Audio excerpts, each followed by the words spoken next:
సహాయం చేయండి. వాళ్ళు దేవుడు తెరవండి అయ్యా, ఎక్కడా కూడా ఎటువైపు చూడకుండా ఏ వైపు చూడడానికి సహాయం చేయండి. వాక్యాన్ని వాగ్దానాన్ని మాలో అవును జరిగించి నేను సహాయం చేయండి. ఇచ్చిన ప్రార్థన మీ బాగా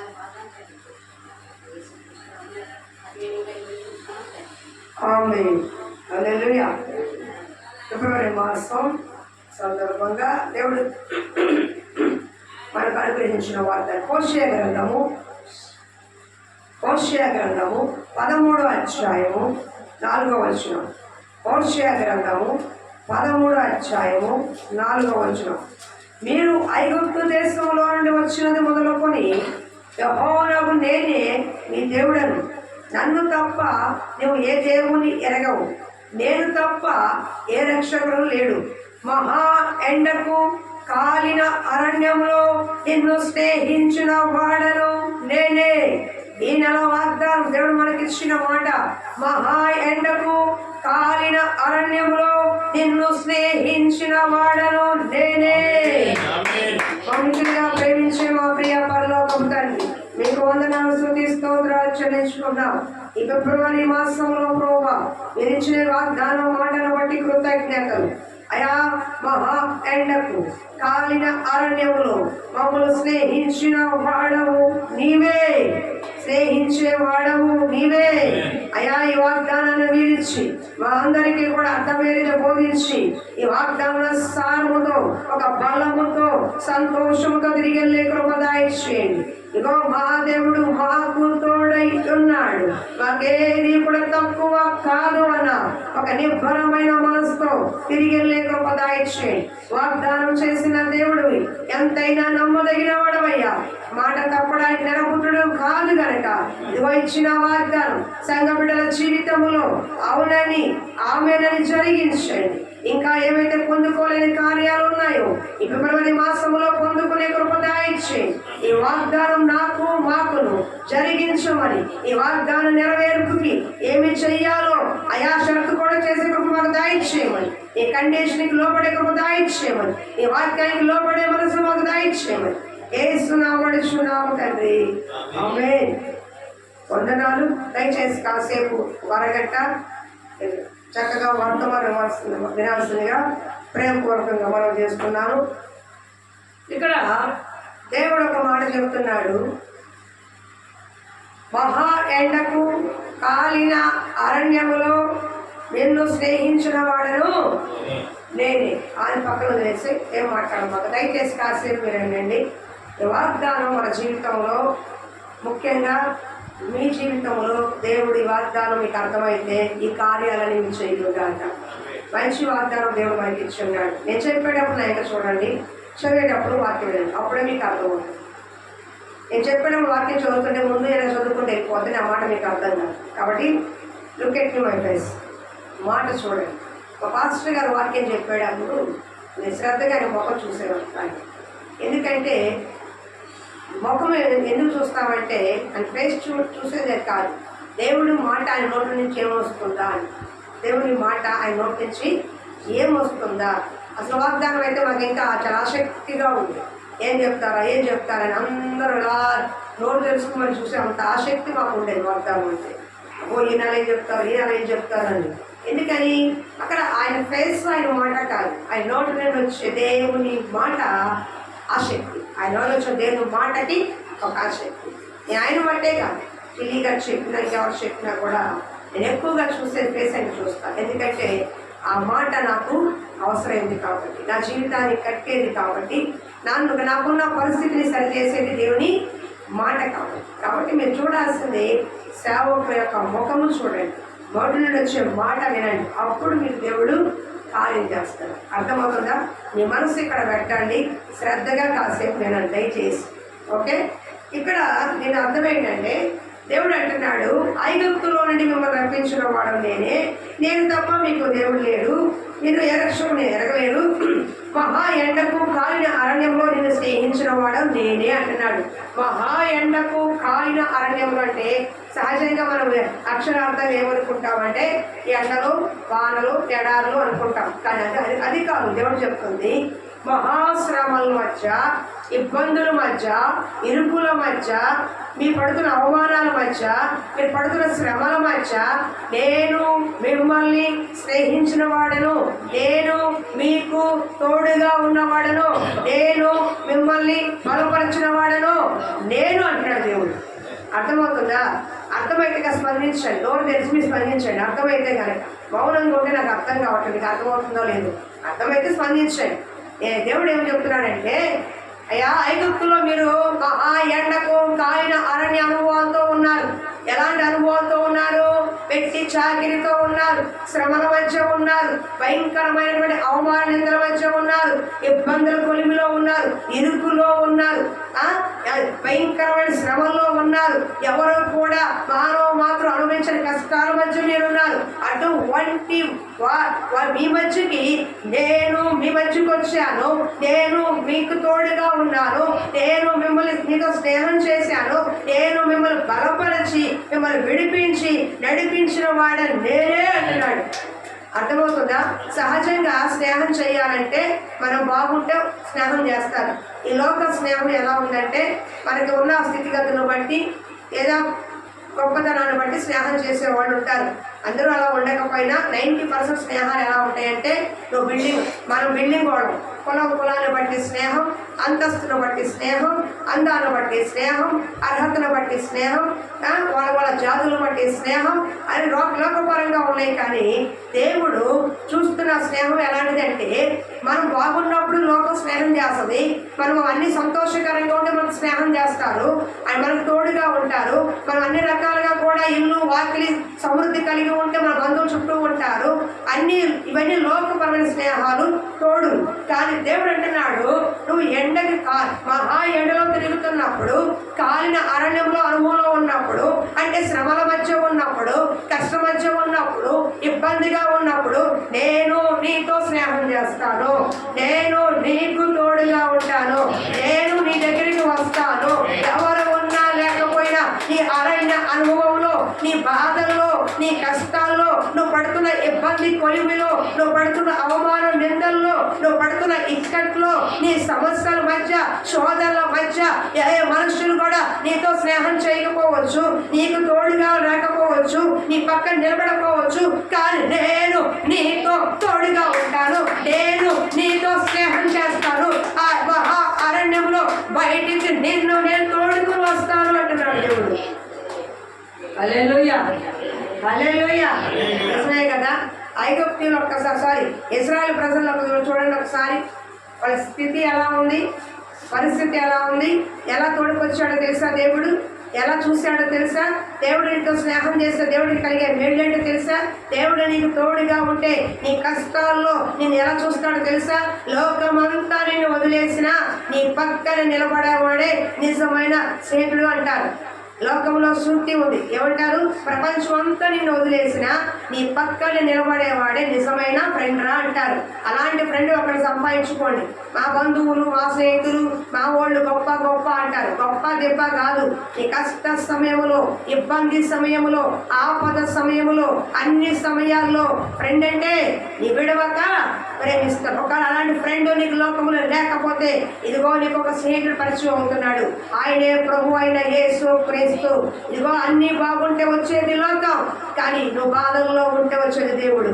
అన్ని బాగుంటే నీకు కలిసి స్నేహం కలుపుకుంటారు, బంధుత్వం కలుపుకుంటారు, అది లోక తీరు.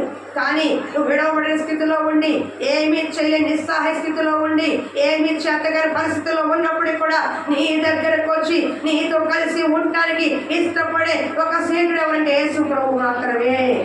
హల్లెలూయా, హల్లెలూయా. అక్కడ ఇశ్రాయేలు ప్రజలు అంటాడు, నేను అరణ్యంలో మిమ్మల్ని స్నేహించిన వాడు. అరణ్యం అంటే ఏంటి? అక్కడ ఏమైనా ఉంటాయా? అరణ్యం అంటే ఏంటి? ఎడారిగా ఉంటుంది, ఎండిపోయి ఉంటాయి. ఎటు చూస్తే పచ్చదనం కూడా కనపడదు. అంటే ఆకలి దప్పులు, ఎండకు ఎండిపోవడం, ఆకలి వేయటం, దాహం వేయటం, సమృద్ధి ఉండదు, సంతోషం ఉండదు. ఎక్కడ చూసి ఇరుకులు, ఇబ్బందులు ఎక్కడిగా కనపడదు. అది సౌకర్యం ఉండదు, పచ్చదనం ఉండదు, కావాల్సిన తిండి ఉండదు, కావాల్సినటువంటి సౌకర్యాలు ఉండవు, కావాల్సినటువంటి మనకు కావాల్సినటువంటి ప్రతి అవసరం కూడా తీర్చబడే స్థలం కాదది. అరణ్యం అంటే, అవునా? అలాంటి అరణ్యములో దేవుడు ఎలా పోషించాడో తెలుసా? ఈరోజు ఈ మాటలో కొన్ని వాక్యాలు మీకు చెప్తాను. అరణ్యంలో స్నేహితుడు అంటే ఇజ్రాయేల్ ప్రజల్ని అరణ్యంలో ఎలా చూశాడో, ఈ రోజున నీ శ్రమల అనుభవంలో, నీ కష్ట అనుభవంలో, నువ్వు పడుతున్న ఇబ్బంది కొలిమిలో నేను ఈ విధంగా నీతో ఉంటానని, ఈ వాగ్దానాలు వారికే కాదు నీ పక్షాన్ని కూడా నేను చేస్తానని దేవుడు సభాముఖంగా మనం చెప్తున్నాడు. చూడండి ఎక్కడ కొన్ని వాక్యాలు శ్రద్ధగా చూడండి, త్వరగా మీకు అర్థమవుతుందని చెప్తున్నాను. నేను ఇంకా వాక్యంలోకి ముందుకు వెళ్తామనుకున్నా ఉంది. మరి 4-5 వాక్యాలు చదివితే అరణ్య మార్గంలో దేవుడి యొక్క స్నేహం ఎలా ఉండదో, నీ కష్టంలో ఉన్నాను, బాధల్లో ఉన్నాను, ఇబ్బందుల్లో ఉన్నాను, నా పక్కన ఎవరు లేరు, నాకు తోడెవరు లేరు, నన్ను అందరూ ఉపయోగించుకు వదిలేశారు, నేను అందరికి ఉపయోగపడేవాడిగా ఉన్నాను, అయిన వారు నన్ను వదిలేశారు, ఇంటి వారు నన్ను వదిలేశారు, నా బిడ్డలే నన్ను పట్టించుకోవట్లేదు, ఇగో నేను ప్రేమించిన వారే నన్ను పట్టించుకోవట్లేదు అని వాపోతున్నావేమో, బాధపడుతున్నావేమో, కన్నీరు విడుస్తున్నావేమో, మౌనంగా రోధిస్తున్నావేమో, లోపలకు కుంగిపోతున్నావేమో, లోపల ఆవేదన పడుతున్నారేమో. దేవుడు అంటున్నాడు, వారు నరమాత్రులు, ఒకవారిని వదిలేస్తారేమో. అరణ్య అనుభవంలో నేను నీకు తోడుగా ఉండి ఆనాడు ఇశ్రాయేలు ప్రజల్ని అరణ్యంలో ఎలా పోషించానో, ఎలా శ్రమలో తోడై ఉన్నానో, ఎలా వారితో నేను నడుచుకున్నానో, నేను ఇప్పుడు నీ జీవితంలో నీతో స్నేహం చేసి నీకు తోడుగా ఉండి ఇశ్రాయేలు ప్రజల్ని కానానికి ఎలా పాలు తేళ్లు ప్రవహించే దేశానికి తీసుకెళ్లాలో నిన్ను కూడా ఆ విధంగా సమృద్ధిలోకి, అభివృద్ధిలోకి, అయ్యో చెట్టుకు మంచు ఉన్నట్లు నేను నీకు తోడయ్యుండి, నేను నిన్ను లేవనెత్తి, నీ తల ఎత్తి, నీ కొమ్ము ఎత్తి నేను నీతో ఉన్నానని అనేక జాతులు వారు చూసినట్టుగా నేను నీతో స్నేహం చేయబోతున్నాను. నేను నీతో స్నేహం చేయబోతున్నాను. నేను నీతో స్నేహం చేస్తే మనుషులు లెక్క కాదు. నా స్నేహం ఎలా ఉంటుందో తెలుసా? నేను చేయబోయే కార్యాలు ఎలా ఉంటాయో తెలుసా? చూద్దాం. కీర్తన గ్రంథం 31:7. త్వరగా మీరు తీస్తే నేను కొంచెం వాక్యాలు చదవాలని ఇష్టపడుతున్నా. ఎందుకంటే వాక్యం మనకు ప్రమాణం కాబట్టి, వాక్యం మనకు ఆధారము కాబట్టి, ఆ వాక్య బలము మీరు కూడా పొందుకోవాలి. కీర్తన 31:7 త్వరగా తీయండి దయచేసి. కీర్తన 31:7. నీవు నా బాధను గుర్తించి ఉన్నావు, నా ప్రాణ బాధను నువ్వు నా బాధను దృష్టించి ఉన్నావు, నా ప్రాణ బాధను కనిపెట్టి ఉన్నావు. కావున నీ కృపను బట్టి నేను ఆనందపడితే సంతోషించదను. హల్లెలూయా. నువ్వు నా బాధను దృష్టించి ఉన్నావు. నేను ఒక మాట చెప్పి ముందుకు వెళ్ళిపోతాను, తర్వాత దేవుడి ఆశీర్వాదాలు మీకు ఒకటి చెప్తా ఉంటాను. మొట్టమొదటిగా దేవుడు అర్థం చేసుకోవాలి, అరణ్యంలో దేవుడు స్నేహం ఎలా చేశాడు, ఎలా చూసాడో మీకు అర్థమైతే తర్వాత వచ్చే ఆశీర్వాదం అయితే మీకు అర్థమవుతుంది. ఆయన అన్న మాట ఏంటి? అక్షరార్థం వేరు, ఆత్మీయ అర్థం వేరు. కాలిన ఎండలో, కాలి ఎడారిలో నేను మీతో స్నేహించిన వాడని అంటాడు. అంటే నీ బాధలో, నీ కష్టాల్లో నేను నీకు తోడుగా ఉన్నామంటారా అని అర్థమవుతుందా? నీ కష్టాలు ఒక్కోసారి మనకి బాగా ఇబ్బందులు కట్టుకున్న భార్య కూడా వదిలేసిన రోజులు ఉన్నాయి. చాలా మంది బయట చూస్తూ ఉంటాం, ఇక అప్పులు ఎక్కువ, నేను భరించలేని వెళ్ళిపోతున్నారు, ఏదో సంపాదన లేదని వదిలేసి వెళ్ళిపోయే కుటుంబాలు ఉన్నాయి. రకరకాలుగా పెళ్ళని ప్రమాణాలు వదిలేసుకొని చాలా మంది కనబడతారు బయట. దేవుడి మీద ఆయాసులు వదిలేసుకొని ఉన్నారు బయట. రకరకాల పరిస్థితుల్లో ఉండొచ్చు. కానీ దేవుడు అంటున్నాడు, దేవుడు మనకు తోడుగా ఉంటే మనుషులైనా వదిలేస్తారేమో, వారైనా నిన్ను మనుషులేమో. స్త్రీ తన గర్భము పుట్టినా చంటి పిల్లైనా మరుస్తుందేమో, నేను నిన్ను మరవను అన్నాడు. అర్థమవుతుందా? దానికి ఒక తల్లి మరవచ్చు, తండ్రి మరవచ్చు, నీ అయిన వారు మరవచ్చు, నీ బంధువులు మరవచ్చు, కానీ నేను నిన్ను మరవను. నీ బాధను నేను దృష్టి ఉంచి ఉన్నాను. ఉదాహరణకి నీ ఇంట్లో పిల్లవాడు ఎడుతున్నాడు అనుకో, ఆ పక్కన ఈ పక్కన తిరుగుతున్నా కాసేపు, ఆడు ఎడుతా ఉన్నాడు. సరే తర్వాత కాసేపుగా ఏమనిపిస్తుంది, ఎలా ఎందుకు ఎడుతున్నావు, ఏంటి నీ బాధ ఏంటి, ఎందుకు ఎడుతున్నా అని చెప్పి తల్లిలో తండ్రి వెళ్ళి పిల్లవాడు ఏం చేస్తారు, అడుగుతారు. వాడి బాధ ఏంటో చెప్తాడు. నీకు అవకాశం ఉంటే ఏం చేస్తావు, అవకాశం ఉన్నా లేకపోయినా సరే బొమ్మ కోసం ఎడుతుంటే బొమ్మ కొనుక్కొని ఇస్తాలే అంటాం, పప్పల కోసం ఎడుతుంటే పప్పలు తేస్తాలే అంటాం. కాయలో పళ్ళు ఏదో ఒకటి స్నాక్స్, పప్పలంటే మా చిన్నవాడు పప్పలు అనేవాడు, స్నాక్స్ అంటున్నాడు. లేదు ఇంకేదైనా కావాలంటే ఇస్తారని కాస్త ఓడైపు ఇస్తాం, మొత్తానికి ఇక్కడ బాధ ఇస్తాం. అవునా కదా? మనము కూడా అక్కడ ఇజ్రాయేల్ ప్రజలు కూడా ఎట్లా ఉన్నారు, వ్యక్తి చాకరీ చేస్తున్నారు, భరించలేని బాధలో ఉన్నారు, శారీరక బాధ, మానసిక బాధ, ఆలోచనలో బాధ, సుఖము లేక, సంతోషం లేక వెట్టి చాకరీ చేస్తున్నారు. అంటే వాళ్ళు కనీస కుటుంబంతో సంతోషం గడిపే అవకాశం లేదు. సంతోషంగా ఉండే శుభ్రంగా తింటానికి కూడా అవకాశం లేదు. ఎంతసేపు కూడా పూర్వం వాళ్ళు బాధ పెడుతున్నాడు. సాతాను నేను బాధపడతానే ఉంది. నువ్వు సంతోషంగా ఉండాలనుకుంటున్నావు, కానీ సాతాను నేను బాధపడుతూనే ఉంది. నువ్వు ఎంతసేపు కూడా కుటుంబంగా కలిసి ఉండాలనుకుంటున్నావు, కానీ సాతాను విరోధిగా ఉంటానే ఉంది. ఎంతసేపు కూడా ఏ వీలైనంత వరకు సమాధానంగా ఉండాలనుకుంటావు, కానీ సాతాను వెనక బాధ పెడుతూనే ఉంది. సాతాను కార్యాలు వెంటాడుతూనే ఉంది. వీళ్ళు వెట్టి చాకరీ చేస్తున్నప్పుడు కూడా మరో సంతోషపడ వీళ్ళు వెట్టి బాధపడుతున్నప్పుడు కూడా ఫరో జాలిపడట్లా.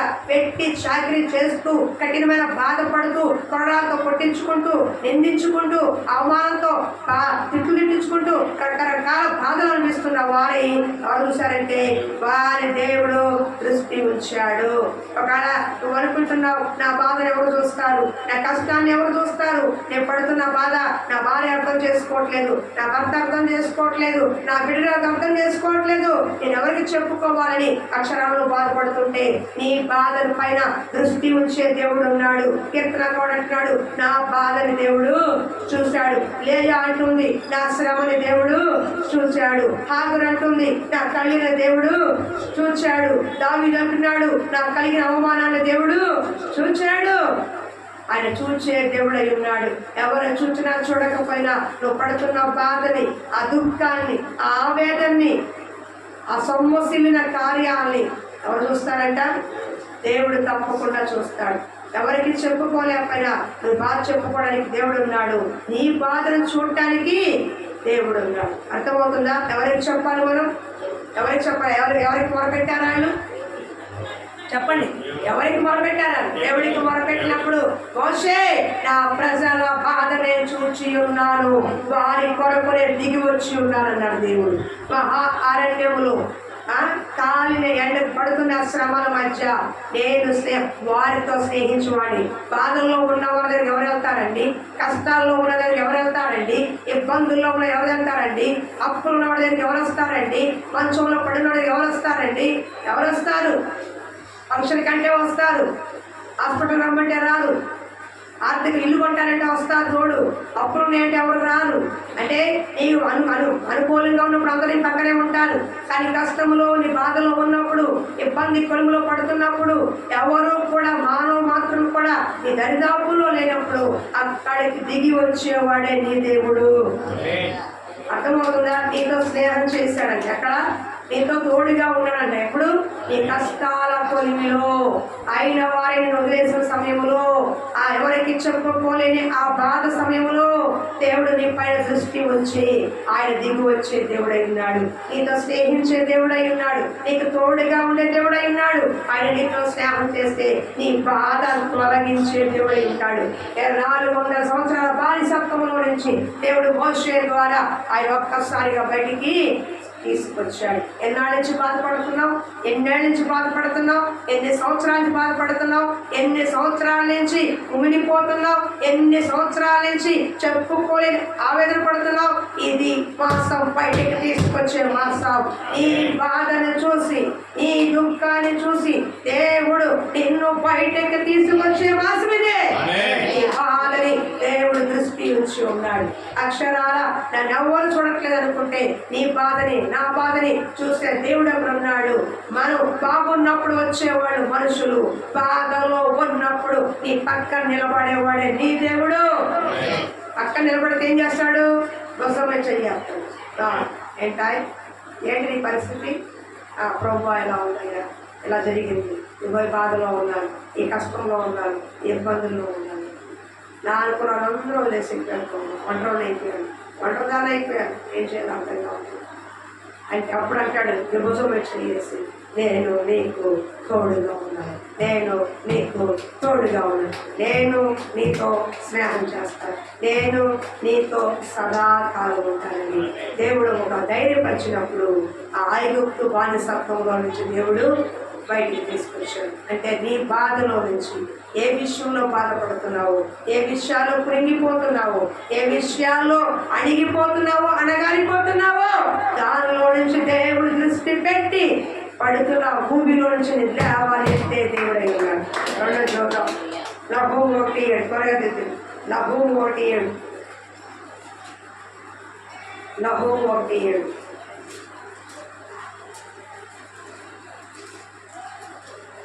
మీకా గ్రంథం 1:7 యెహోవా ఉత్తముడు, శ్రమ దినమందు ఆయన ఆశ్రయ దుర్గము, తన యందు నమ్మిక ఉంచిన వారిని ఆయన ఎరుగును. హల్లెలూయా. యెహోవా ఉత్తముడు, శ్రమ దినమందు ఆయన ఆశ్రయ దుర్గమంట. ఆయన యందు నమ్మిక ఉంచు వారిని ఆయన ఎవరి యందు? ఆయన యందు. ఎవరు నమ్మిక ఉంచుతారు? బాగా వినండి, అందరం కాదు. ఆయన ఆపత్కాలం ముందు ఆశ్రయ దుర్గముగా ఉంటాడు. ఈ శ్రమని చూస్తున్నాడు. ఎవరు ఆయన యందు నమ్మిక ఉంచుతారో వారిని ఆయన ఎరుగుతాడు. ఎరిగినప్పుడు ఏం చేస్తాడు? ఎరిగినప్పుడు ఎప్పుడు నువ్వు ఒక చోట ఏదో గొడవలో ఉన్నావు, ఇబ్బందుల్లో ఉన్నావు, కష్టంలో నలుగురు చూడు రౌండ్ వేశాను నేను. ఆ దారి అమ్మకి వెళ్తున్నావు అనుకో, ఎవరైనా చూశారనుకో, ఆ మనిషి తెలిసినవాడు అయ్యా వదిలేయండి, అయినా మనకి తెలిసినవాడే వదిలేయండి అని చెప్తారని అప్పుడు సహజంగా వదిలేయ్యా వదిలేసేయండి, మనకి తెలిసినవాడే. నాకు తెలిసినవాడంటే ఏం చేస్తాను? నీ మొక్కలు చూసాలని వదిలేస్తాను.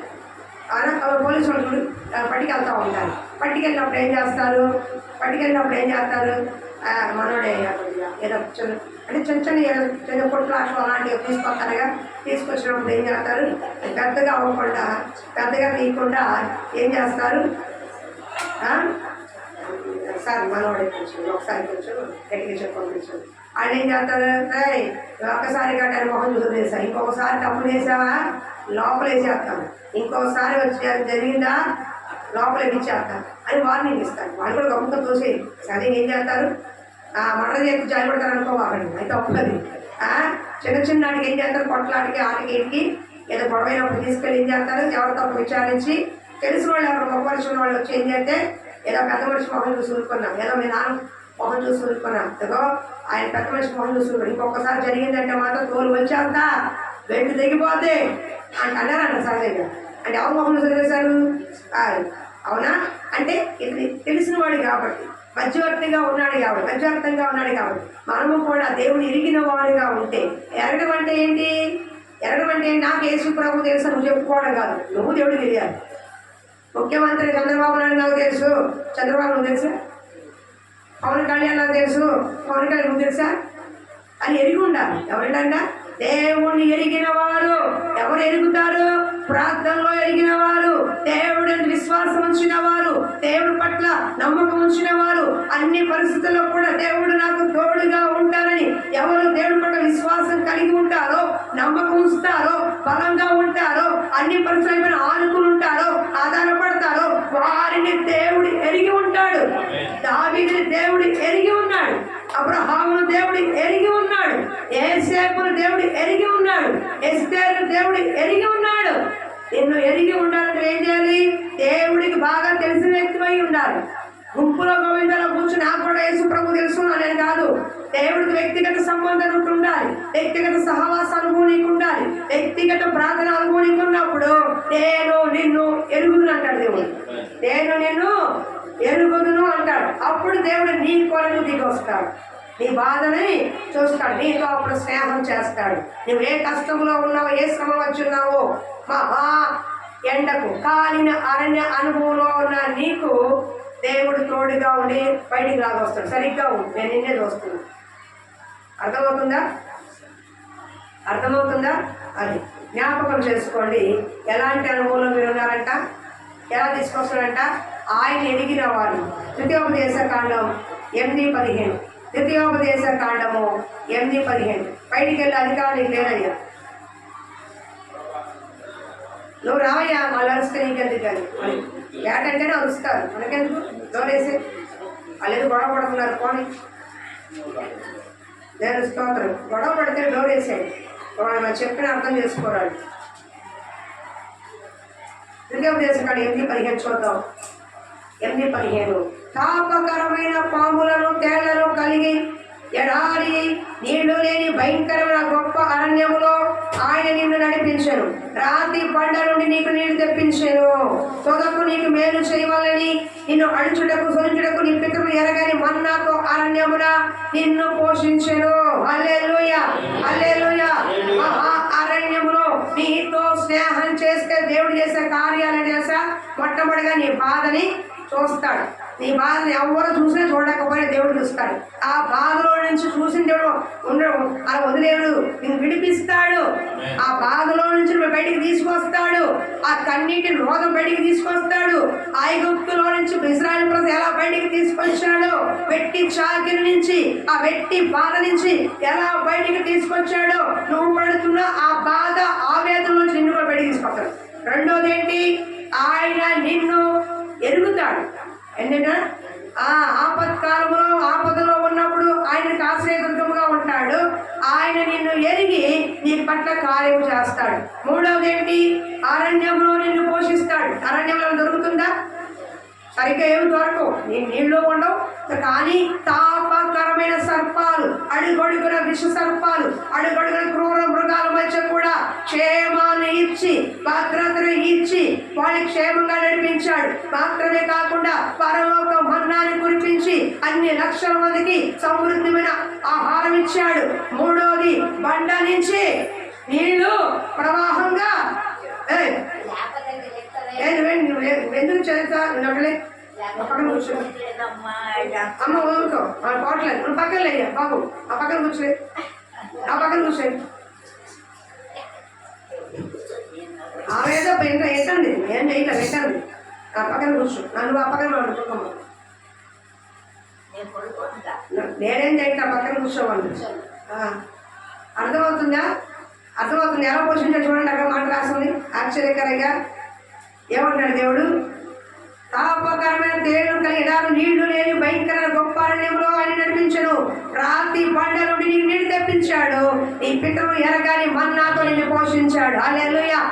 ఏ సర్పము కూడా ఏ కీడు రాకుండా క్షేమంగా నడిపించాడు.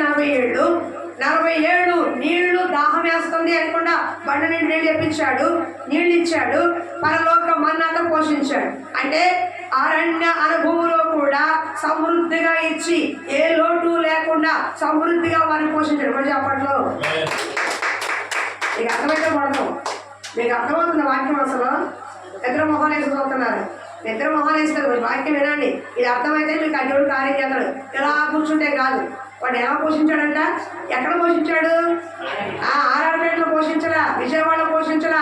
నీళ్ళు ట్యాప్ తిప్పితే వచ్చేదాడు కాదు. నీళ్లు లేని అరణ్యంలో, ఆహారం లేని అరణ్యములో పరలోక మన్నాతో కురిపించి బండ నుండి నీళ్ళిచ్చి సమృద్ధినిచ్చి క్షేమాన్ని ఇచ్చి పట్టం నలిగిపోకుండా, కాళ్ళు వాపు రాకుండా, అనారోగ్యం పాలు కాకుండా, బలహీనతలు రాకుండా, రోగాలు పాలు కాకుండా 40 ఏళ్ళు అరణ్యంలో వాడిని ఎంతో సంతోషకరంగా పోషించాడు. దేవుడితో స్నేహం చేస్తే అలాంటి సమృద్ధి వస్తుంది. అరణ్యములో కూడా నిన్ను స్నేహించిన వాడు నేనే.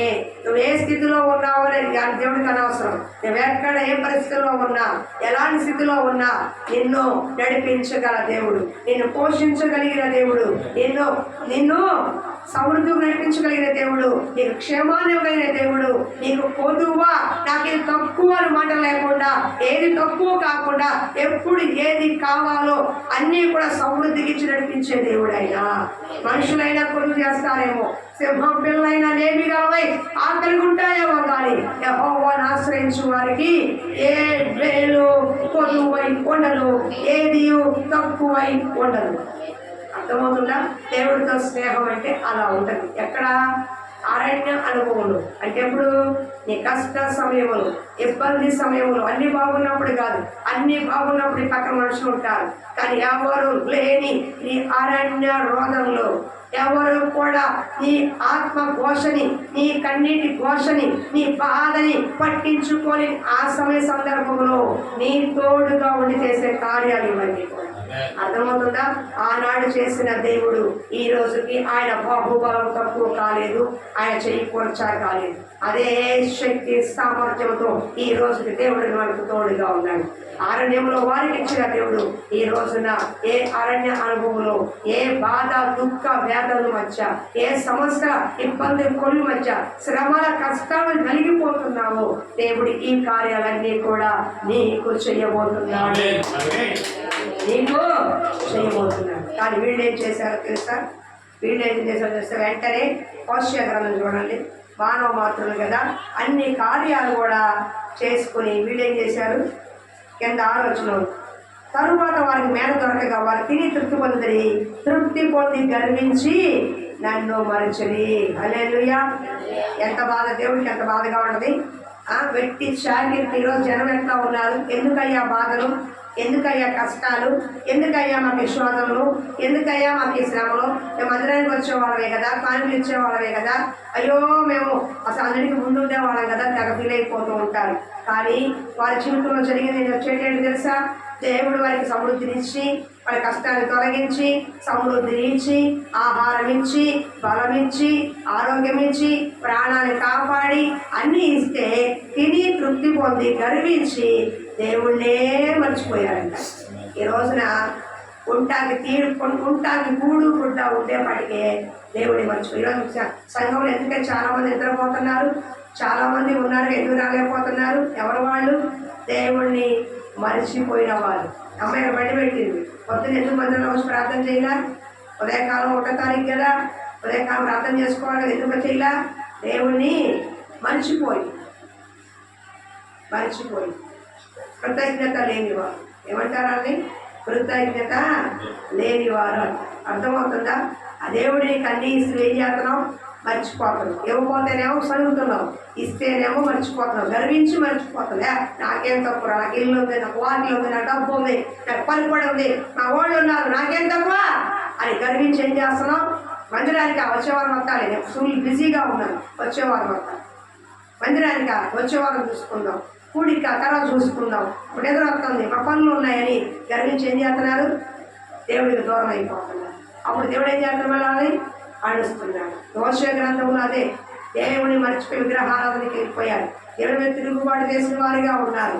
ఎఫ్రాయిము నా ముద్దు బిడ్డ, నేను ఎట్లా మర్చిపోతాను రా అని దేవుడు తన ప్రేమ వాత్సల్యాన్ని తిరిగి చూపిస్తున్నాడు. నువ్వు తిరిగి నా తట్టు తిరుగు, మరలా నా తట్టు తిరుగు, కోల్పోయిన దానిని చేస్తాను. మరి ఒకప్పుడు అరణ్య అనుభవంలో ఉన్నావురా, నువ్వు బాధల్లో ఉన్నావు, కష్టంలో ఉన్నావు, నీ గుర్తు లేదా? ఎంతని నడిచారో, నిన్ను ఎంత బాధ పెట్టారో, ఎంతగా నేను దుఃఖపెట్టారో, ఎంతగా నేను అవమానపరిచారో, ఎంతగా నేను నలగొట్టారో, అయిన వారే, బంధువులే, నీ చుట్టుపక్కల వారే నేను విడిచిపెట్టినప్పుడు, అనాథగా ఉన్నప్పుడు నీ దగ్గరకు వచ్చిన వాడు నేనే కదా, నీకు తోడుగా ఉన్నవాడు నేనే కదా. ఈరోజు నేను మర్చిపోయావే, నాకు దూరం అయిపోతున్నావే, ఇదిగో నా ప్రేమకు దూరం అయిపోతున్నావే అని హోషేయ గ్రంథం ద్వారా దేవుడు దుఃఖపడుతున్నాడు. మరలా కోల్పోయిన ప్రేమని నేను నీకు ఇస్తాను, నా దగ్గర తిరిగి రా అంటున్నాడు. ఈ రోజున అనేక మంది కూడా ఆరోగ్యం లేదయ్యా అంటున్నారు. ఆరోగ్యం ఇస్తే, బలం ఇస్తే దేవుని మర్చిపోయి ఊరు మీద తిరుగుతున్నారు. ఇగో మాకు అప్పులు ఉన్నాయంటున్నారు, అప్పులు తీర్చి నిలబెడితే దేవుడు ఎవరో వస్తాములే, చూద్దాములే అని విరవీగుతున్నారు. ఇల్లు వాకిళ్ళు లేక అలసిపోతున్న వాడికి ఇల్లు వాకిళ్ళు ఇచ్చి నిలబెడితే ఈ రోజున దేవుడిని గర్వించి దేవుడి దగ్గరే కార్యాలు మర్చిపోయి గర్విస్తున్నారు. ఎందుకో ఈ రోజు నేను పడుతున్న కష్టం ఎందుకో తెలుసా? బాధ ఎందుకో తెలుసా? ఒకప్పుడు దేవుడిని సమృద్ధిలోకి నడిపించి, అభివృద్ధి ఇచ్చి, సమృద్ధి ఇచ్చి, సంతోషం ఇచ్చి, సమాధానం ఇచ్చి నిలబెడితే నువ్వు గర్వించి దారి తప్పి వెళ్ళిపోయావే, దేవుడికి దూరం అయిపోయావే, దేవుడిని కాదని లోక కార్యాలు విగ్రహాలకు వెళ్ళిపోతున్నావే, దేవుడిని మర్చిపోయావే, కృతజ్ఞత లేని వాడిగా ఉన్నావే. దేవుడి సంఘం ద్వారా మేలు పొందుకుని, దేవుడి దగ్గర కార్యాలు పొందుకుని ఈ రోజున బయట వ్యక్తిగా నిలబడిపోతున్నావే. దానిని బట్టే ఈ రోజున మరలా నీకు బాధ, వేదన, దుఃఖము కలుగుతుంది. ఇదిగో అరణ్య అనుభవంలోనికి స్నేహించిన వాడని నేను. మర్చిపోయావా?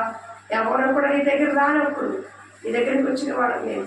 ఎవరు కూడా నేను బలపరిచిన వాడని నేను. అయితే చచ్చిపోతావు అనుకునే రోగంగా వదిలేసిన నీ జీవితంలో బ్రతికించిన వాడని నేను. అసలు నీ యొక్క అలసిపోయిన నేను మనసుకి ఓడించిన వాడిని నేను. ఈ రోజున నా హృదయానికి గాయాలు చేస్తున్నావు, నా మనసుకే గాయాలు చేస్తున్నావు, నాకే నువ్వు వెన్నుపోటు పొడుస్తున్నావని హోషేయ గ్రంథం ద్వారా దేవుడు వాపోతున్నాడు, దుఃఖపడుతున్నాడు. మరలా నువ్వు తిరిగి వస్తే దేవుడు అంటున్నాడు, నువ్వు మరలా తిరిగి వస్తే ఇతను నేను స్నేహం చేస్తా. స్నేహం చేయడమే కాదు, ఈ ఆశీర్వాదాలు నీకు ఇస్తాను. ఎలాంటి ఆశీర్వదిస్తా? ఒకటి గుర్తుపెట్టుకోండి.